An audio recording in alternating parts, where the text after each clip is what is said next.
I heard Boston Garden was famous for doing that. Yeah, man. Before they fixed the locker rooms, yeah, I heard all the secrets that the Celtics used to do to opponents. Heard all of them. All right, let's get started. Go ahead, guys. Kyrie, PJ talked about the other day. He talked about just you and some of the other veterans sharing your wisdom and knowledge for guys who are about to participate in their first playoffs. Just what was the message you were trying to get across? I mean, just to have a great approach and a great mentality and be prepared for war, metaphorically, right? Just, it's the hardest, most difficult time to win ball games because, you know the other team well, you know their tendencies, their habits, and after game one, it's pretty much adjustments and just go into the internal kind of layer where you're just trying not to get too ahead of yourself. You're trying to take one game at a time, 1 minute at a time. So you just got to be balanced, stay focused, limit the distractions, and just do what you've been doing since you were a kid and have fun doing it. So our young guys will be prepared, but until they go through it, they won't have any idea what it's like. So I'm excited for them and to be alongside them, to lead them. So I had that in my first playoff series when we were playing against the Celtics when I was 24. So my first game went pretty well. We won, and I just look back at those moments to use them as examples for the young guys. So just it's nothing to be nervous about. We've been playing basketball our whole lives. We ended the season really well, so we have confidence going into the playoffs, and just got to err on the side of that. Do you get nervous anymore in big games? Yeah, I get some nerves. Yeah, but I think I do my best to transmute it into a strength and just allow it to drive me instead of consume me. Because in the past, I've definitely been very anxious, very nervous for games, and it could get the best of me mentally. How are you feeling Game 7 in 2016 heading into that shot? Man, just right moment, right time, great move. Yeah, just one of those historical moments that I was poised and ready for. This is what me and my dad used to practice in the backyard pretty often, and that's what I really take my mind to in those moments in playoff series, just going one-on-one, imagining myself going against some of the greatest of all time. And I like the challenge for our first series going against, 4 future Hall of Famers and getting a chance to see where we stack up. That's really exciting. We've seen you hit shots like that this season. You think about the Nuggets game and that insane lefty that Yeah. you hit. What makes you successful in those clutch moments?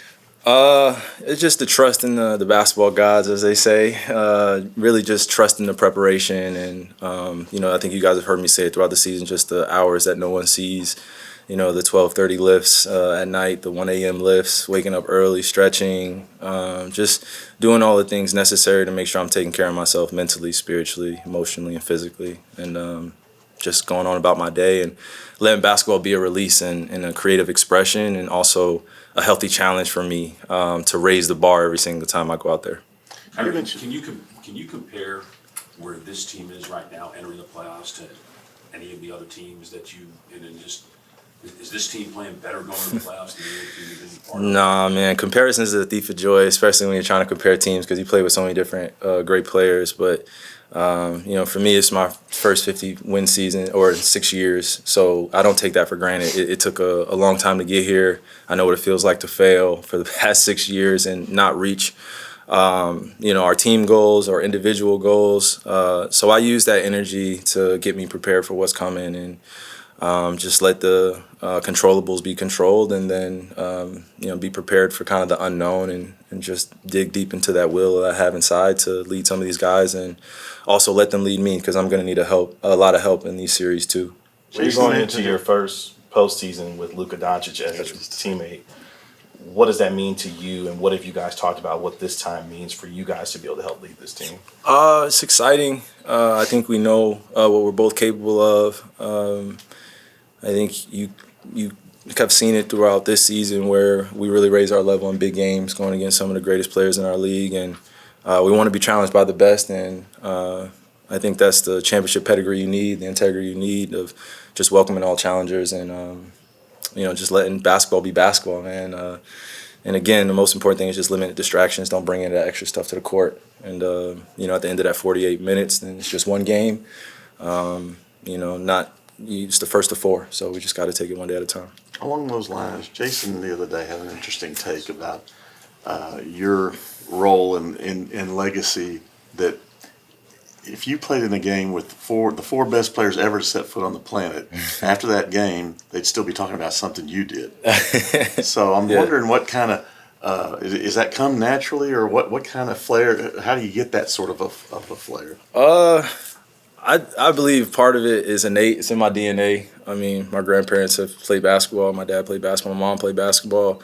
But I also grew up in the 5 boroughs of New York, playing outside, playing indoor.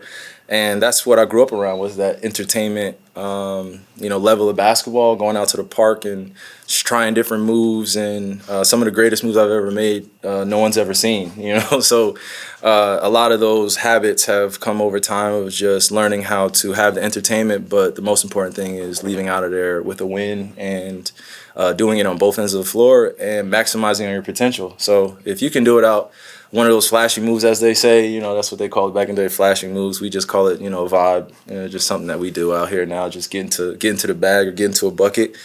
You try to marry the balance of being able to practice those enough where it just becomes innate and it just looks normal. I think if we watched me back in the 60s, I think I probably I don't know what type of legacy I would have had, if people would have saw me dribbling the way I was dribbling. But I think what I like to think back to is the guys who came before me who really set that standard and really tried to push the bounds of creative expression on the basketball court. It enables me to be who I am.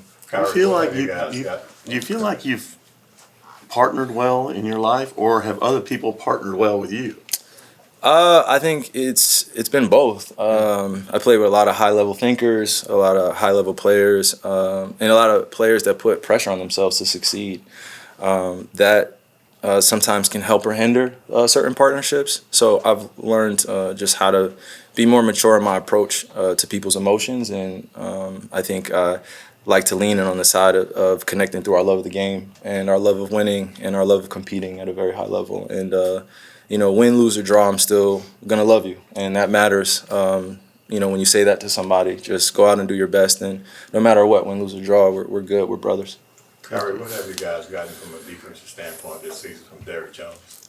Oh man, he's improved tremendously. He was already a great defender, but now that he has other guys alongside of him that also love to play defense, no disrespect to any of his other teammates, other teams, I just think he has guys behind him that really empower him to be liberated as a defender. You got to let guys like that roam. You got to let guys like that take healthy risk and just try to have his back as much as possible, and also give him a break when he needs it. He goes extremely hard for us on the defensive end, so we try to reward him on the offensive end by giving him opportunities to be successful as well. Kyrie, obviously Jason Kidd received some criticism last year.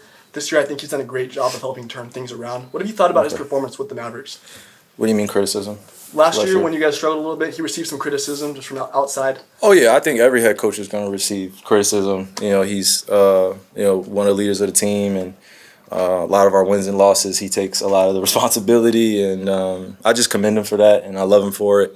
But us as players, we want to protect him, and we want to be successful for all of us because all of our legacy is on the line at this point.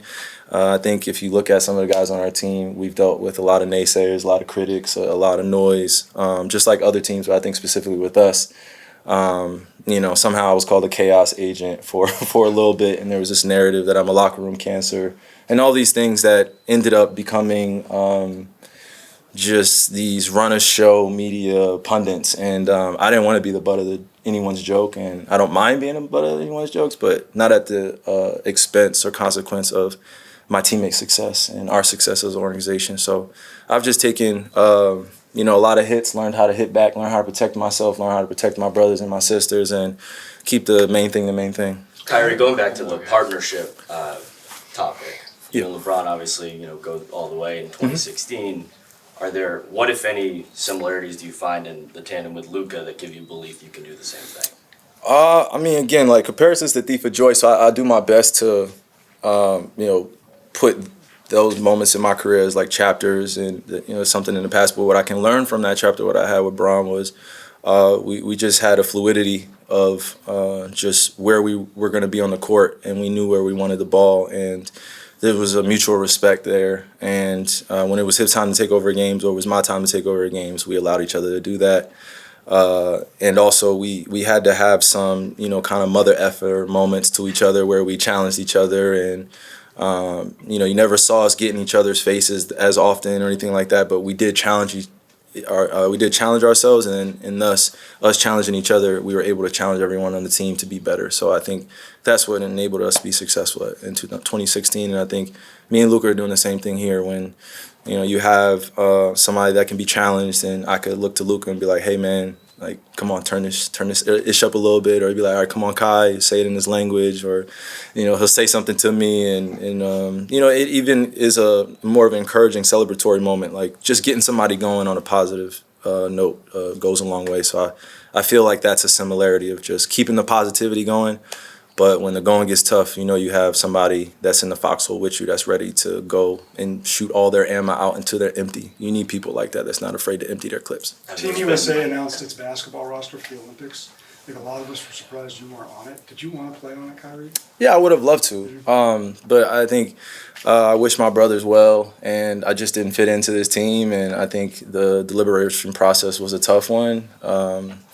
But again, I have nothing but respect for those guys over at USAB.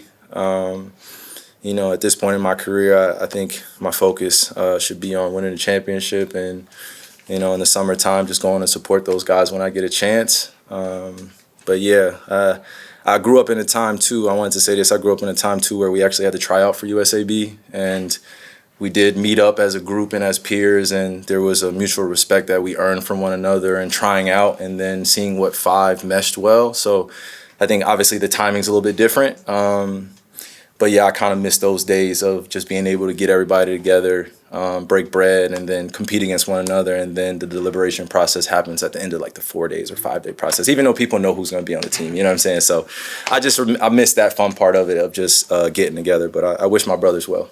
Yeah. Just lastly, in terms of going into game one, you said coming out of game one, you make adjustments for the rest of the series. Do you use that game one as like a feel-out game where you see what works and see what doesn't? Yeah, I guess you can call it a fill-out game. I think it's more or less just the beginning of a chess match. You just trying to think 3 moves ahead, trying to see different things that your opponent's going to risk. What are they going to show? And I've been able to play under T-Lou for a little bit, so I feel like I know him well enough at this point. He knows me well enough, but I'm at a different place in my life. He's at a different place in his life. I'm not the young kid, 24, that he can just, probably put in these predicaments and throw the ball around the place. So I kind of know what to expect, but also I'm intrigued to see what adjustments he's going to make.